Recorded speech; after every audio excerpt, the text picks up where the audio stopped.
মুখ্যমন্ত্রী মমতা বন্দ্যোপাধ্যায়ের নির্দেশ মেনে সাধারণ মানুষের জনসংযোগ গড়ে তুলতে বিশেষ উদ্যোগ গ্রহণ করলেন পুরাতন মালদা পৌরসভার ভাইস চেয়ারম্যান শফিকুল ইসলাম।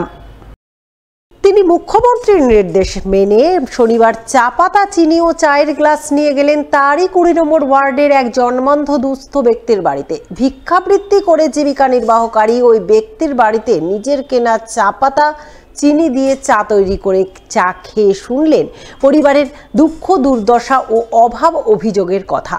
শোনার পর পরিবারের সদস্যদের দিলেন খুশির খবর।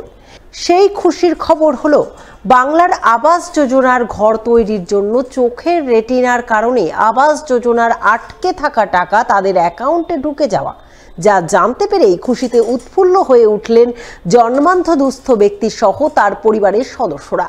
তাই তারা ধন্যবাদ জানালেন পৌরসভার ভাইস চেয়ারম্যান শফিকুল ইসলাম সহ রাজ্যের মুখ্যমন্ত্রী মমতা বন্দ্যোপাধ্যায়কে। আমরা সবাই জানি কিছুদিন আগে আমাদের মানবিক মুখ্যমন্ত্রী মালদা জেলায় এসেছিলেন এবং মালদা জেলায় সেই মিটিং থেকে মানবিক মুখ্যমন্ত্রী বলেছিলেন যে আমাদের যারা আমরা জনপ্রতিনিধি সবাই বাড়ি বাড়ি গিয়ে মানুষের খোঁজ খবর নিতে কে কেমন আছে এবং হাতে করে চা পাতা, চিনি এবং কাপ কিনে নিয়ে যেতে বলেছেন।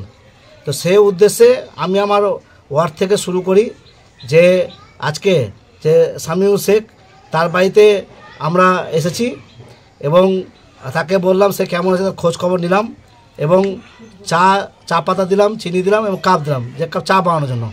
এবং সামিউল শেখের কিছুদিন ধরে একটা সমস্যা চলছিল, ও আমাদের সবার জন্য যে পাকা বাড়ি মানবিক মুখ্যমন্ত্রীর সেই বাড়িতে ও অ্যাপ্লিকেশন করেছিল, সে একটা বাড়ি পেয়েছিল। তো প্রথম লটেও 95,000 টাকা পেয়েও যায়। তারপর ও চোখের জন্য ওর কাজ করছিল না বলে টাকাও পাচ্ছিল না, ছবি তোলা হচ্ছিল বলে টাকা পাচ্ছিল না। সেটাও বেশ কয়েকবার বলে আমাকে। আমি তার ব্যাপারটা নিয়ে আমাদের রাজ্যের যে পৌরমন্ত্রী ফিরহাদ হাকিম মহাশয় এবং ফিরহাদ হাকিম মহাশয়কে আমি জানাই এবং মানবিক মুখ্যমন্ত্রীকে আমাদের মমতা ব্যানার্জিকে আমি চিঠি করি যে এই সমস্যা হয়েছে। তো সেই জায়গাতে গতকালকে একটা খুশির খবর এসেছিল আমার কাছে যে তার যেহেতু সে বিকলাঙ্গ, শারীরিকভাবে সে সক্ষম না, ঠিক আছে, তো ওর কথাটা যখন শুনেছিল মন্ত্রী মহোদয়, সে সময় শোনার পর মন্ত্রী মহোদয় তার ওই টাকা মানে সে 95,000 টাকা পেয়েছিল, তার 2,05,000 টাকা বাড়ি করার টোটাল টাকাই একসাথে ওকে দিয়ে দেয়। আর ও 42,500 টাকা বাড়িটা কমপ্লিট হলে ওটাও দিয়ে দেবে।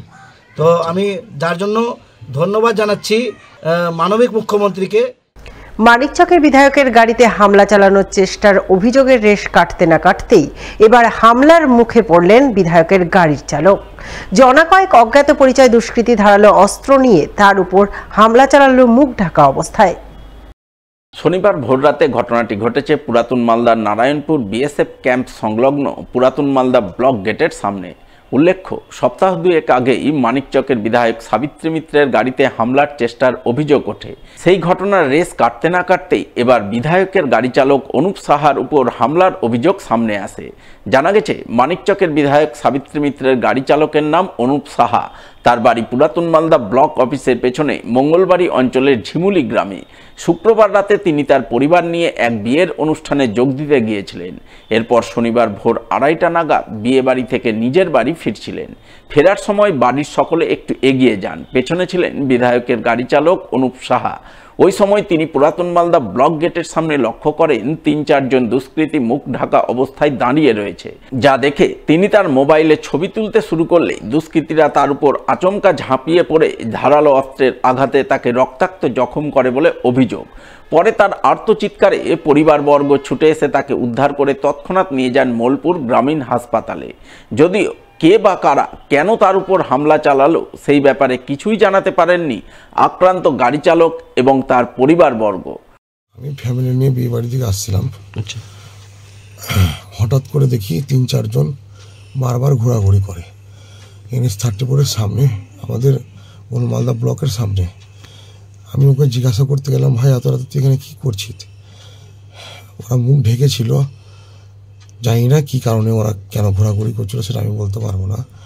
আমি জিজ্ঞাসা করতে যাই, ওরা আমাকে পিছন থেকে 2-4 জন মিলে এসে ফ্যামিলিকে আমি বললাম তুমি এগো আমি যাচ্ছি, পিছন থেকে চাকু বের করে আমার পিছনে বারবার ওয়ার করতে লাগলো। তারপরে আমি ওখান থেকে সঙ্গে সঙ্গে কোনো রকম ওখান থেকে দূরিয়ে পালাই আমি ওই অবস্থায়। তারপরে আমি প্রশাসনকে ফোন করি, প্রশাসন আমাকে আসলো, এসে উদ্ধার করলো। থানায় গেলাম, থানায় যেয়ে হসপিটাল নিয়ে গেল মলপুর থেকে আমাকে নিয়ে গেল আমাদের সদর হসপিটালে। ওখান থেকে আমাকে কালকে রাতে নিয়ে আসলো। আমার এত জোরে মেরেছে আমি বলতে পারছি না, বলার মতন আমার কিছু নেই। আমার সাথে কারোর শত্রুতা নেই, আমার সাথে কারোর দুশ্মনও নেই, কিন্তু কে করেছে কারা করেছে সেটা পুলিশ দেখছে তদন্ত করে। ওটা ভালো লাগছে বলে তদন্ত করে দেখবে। আস্তে আস্তে মানে ও গাড়িটা রাখছিল, আমাকে বললো তুমি এগো। আমরা সামনে হাঁটছিলাম, এবার পিছনে এই ঘটনাটা যে ঘটেছে আমার কিছু আইডিয়া নেই। তারপরে ও যখন চিৎকার করতে লাগে তখন আমি ঘুরে গিয়ে ওকে করে দিই। তখন পুরো দেখি যে ব্লাড ফ্লাড বেরোচ্ছে, একবারে পুরো পিঠের এখানে চাকু মেরে দিয়েছে। তারপর তো প্রশাসন ফোন করলাম, ওখান থেকে তারপর মেরে নিয়ে বাড়ি এসেছি। মনে তো হচ্ছে অনেক কিছুই, কিন্তু এখন কি করে বলবো, এখন শত্রুতার জন্য করছে না কেউ হিংসা করে করছে ওটা তো বলা মুশকিল। পুলিশের কাছে একটাই দাবি যে তদন্ত করে দেখুক। এদিকে এই ঘটনার খবর পেয়ে মালদা থানার পুলিশ শনিবার সকালে ঘটনাস্থলে ছুটে যায়। পুলিশ ওই এলাকার সিসিটিভির ফুটেজ সংগ্রহ করে ঘটনার তদন্ত শুরু করে বলে জানা গেছে। এদিকে এই প্রসঙ্গে মানিকচকের বিধায়ক সাবিত্রী মিত্রকে ধরা হলে তিনি বলেন, তার গাড়িতে হামলা চালানোর চেষ্টার ঘটনার সঙ্গে এই ঘটনার কোনো যোগসূত্র নেই। এই ঘটনা কী কারণে ঘটেছে তা তার জানা নেই। পুলিশ পুরো বিষয়টি খতিয়ে দেখতে তদন্ত শুরু করেছে। কালকে আবার চালক ডিউটিতে আসেনি, ফোন করে জিজ্ঞাসা করে, বলে যে আমি বাইরে আছি, আজকে ডিউটি করতে পারছি না। তা আমাদের আরেকটা ড্রাইভার আছে, তাকে নিয়ে আমি কালকে কাজ করেছি, অনেক রাত্রে এসেছি বাড়িতে। বিষয়টা হচ্ছে যে এই ঘটনাটা কী জন্য ঘটেছে, কী বৃত্তান্ত না বৃত্তান্ত, এটা আমার কিছু জানা নেই। এখন পর্যন্ত ওর সাথে আমার কথা হয়নি।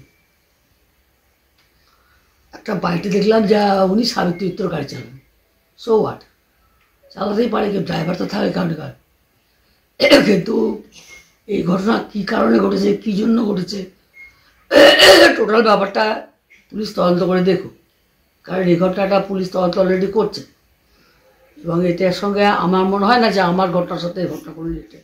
কেন্দ্রীয় সরকারের বঞ্চনা ও বিভিন্ন জনবিরোধী নীতির প্রতিবাদে আগামী 24শে ফেব্রুয়ারি মালদা শহরে মহা মিছিল করতে চলেছে রাজ্যের শাসক দল তৃণমূল। তাই আসন্ন মহা মিছিল সফল করতে ব্লকে ব্লকে প্রস্তুতি সভা শুরু করেছেন জেলা তৃণমূল নেতৃত্ব। যার অঙ্গ হিসেবে শনিবার এক প্রস্তুতি সভা হয়ে গেল মালদার রতুয়া 2 নম্বর ব্লকের মানিক ঝা ভবনে আয়োজিত এই প্রস্তুতি সভায় হাজির ছিলেন জেলা তৃণমূল সভাপতি আব্দুর রহিম বক্সী, রতুয়া 2 নম্বর ব্লকের তৃণমূল নেতা সুব্রত কর্মকার, নৈমুদ্দিন শেখ সহ অন্যান্যরা। তারা সকলে মিলে মহা মিছিল সাফল্যমণ্ডিত করতে দলীয় কর্মীদের প্রয়োজনীয় নির্দেশ দেন। প্রস্তুতি সভা শেষে সেই মঞ্চেই রতুয়া 2 নম্বর ব্লক তৃণমূলের সহ সভাপতি সুব্রত কর্মকারের জন্মদিন উপলক্ষে দলীয় নেতৃত্বদের নিয়ে কেক কাটার ব্যবস্থা করেন জেলা তৃণমূল সভাপতি। কেন্দ্রীয় সরকারের বাংলা এবং বাঙালির প্রতি বাজেট সহ বিভিন্ন স্তরে যে বঞ্চনা এবং জনবিরোধী নীতি গ্রহণের মধ্য দিয়ে গোটা ভারতবর্ষে একটা সাম্প্রদায়িক বীজবাষ্প ছড়ানোর যে ঘৃণ্য চক্রান্ত, তার প্রতিবাদে এক মহামিছিলের ডাক দেওয়া হয়েছে। মালদা শহরে মালদা কলেজ মাঠ থেকে সেই মহামিছিল শুরু হবে, পোস্ট অফিস মোড়ে গিয়ে সেটা শেষ হবে। সেখানে আমাদের রাজ্যের একজন মন্ত্রী, একজন দলীয় নেতৃত্ব সেখানে বক্তব্য রাখার মধ্য দিয়ে সেই মহামিছিলের কাজ আমরা শেষ করব। সেটাকে সামনে রেখে প্রতিটা ব্লকে আমাদের প্রস্তুতির সভা চলছে। আজকে রতুয়া 2 নম্বর ব্লকের 8টি অঞ্চলের সর্বস্তরের জনপ্রতিনিধি, কর্মী, নেতারা সবাইকে নিয়ে আমরা প্রস্তুতির সভা এখানে করলাম।